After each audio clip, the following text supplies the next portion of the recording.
नमस्कार.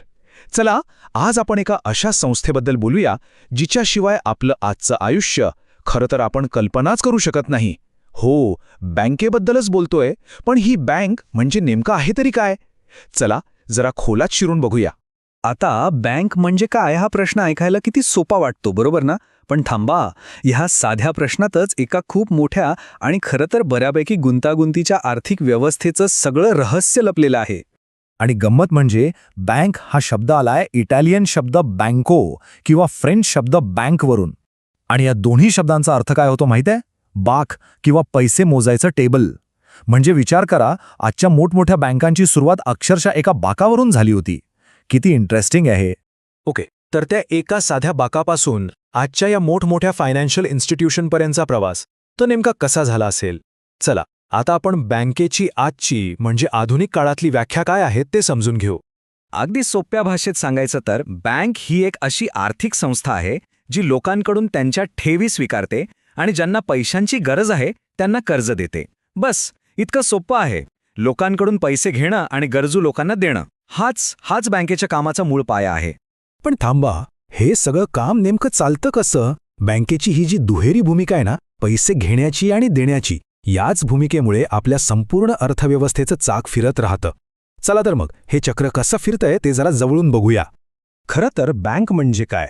तर ती दोन वेगवेगळ्या गटातल्या लोकांना जोडणारा एक महत्त्वाचा दुवा आहे. असं समजा की बँक म्हणजे एक पूल आहे जो दोन काठांवरच्या लोकांना जोडतो आणि त्यांच्यातला व्यवहार सुरळीत करतो. हे बँकिंगचं चक्र आहे ना, ते समजायला खूप सोपं आहे. बघा, पहिली पायरी, ज्या लोकांकडे जास्तीचे म्हणजे सरप्लस पैसे आहेत ते बँकेत जमा करतात. मग दुसरी पायरी, बँक हे पैसे अगदी सुरक्षितपणे सांभाळून ठेवते. आणि तिसरी, सगळ्यात महत्त्वाची पायरी, बँक हेच जमा झालेले पैसे ज्यांना व्यवसाय, घर किंवा शिक्षणासाठी गरज आहे अशा लोकांना कर्ज म्हणून देते. झालं, इतकं साधं आहे. म्हणजेच इथे दोन महत्त्वाचे गट तयार होतात. एक म्हणजे ठेवीदार म्हणजे डिपॉझिटर्स, हे ते लोक आहेत जे आपले पैसे बँकेत सुरक्षित ठेवतात. आणि दुसरा गट म्हणजे कर्जदार म्हणजे बॉरोवर्स, ज्यांना वेगवेगळ्या कारणांसाठी त्यांची स्वप्न पूर्ण करण्यासाठी पैशांची गरज असते. आणि बँक काय करते? तर ह्या दोघांना एकत्र आणण्याचं काम करते. ठीक आहे, बँकेची व्याख्या तर आता आपल्या लक्षात आली.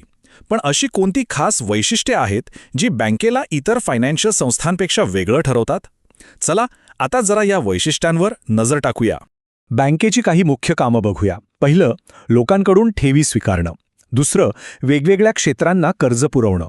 तिसरं, चेक किंवा ड्राफ्टच्या माध्यमातून पैसे काढण्याची किंवा देण्याची सोय करून देणं. आणि सगळ्यात महत्त्वाचं, बँकिंग हा तिचा स्वतःचा एक स्वतंत्र व्यवसाय आहे. तो काही कोणाचा साईड बिझनेस नाही.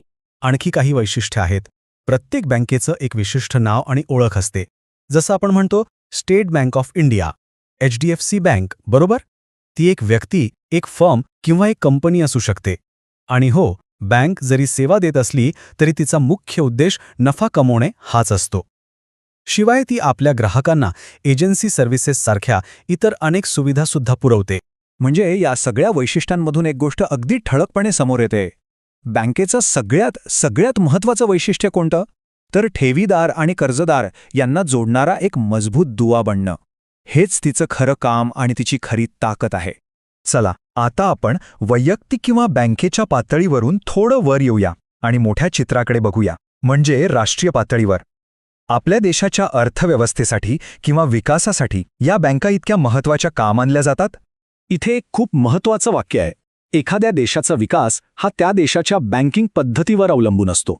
विचार करा, किती खोल अर्थ आहे ह्या वाक्यात. यावरून एक गोष्ट तर नक्कीच स्पष्ट होते की जर बँकिंग सिस्टीम मजबूत नसेल तर त्या देशाची प्रगती होणं जवळजवळ अशक्य आहे.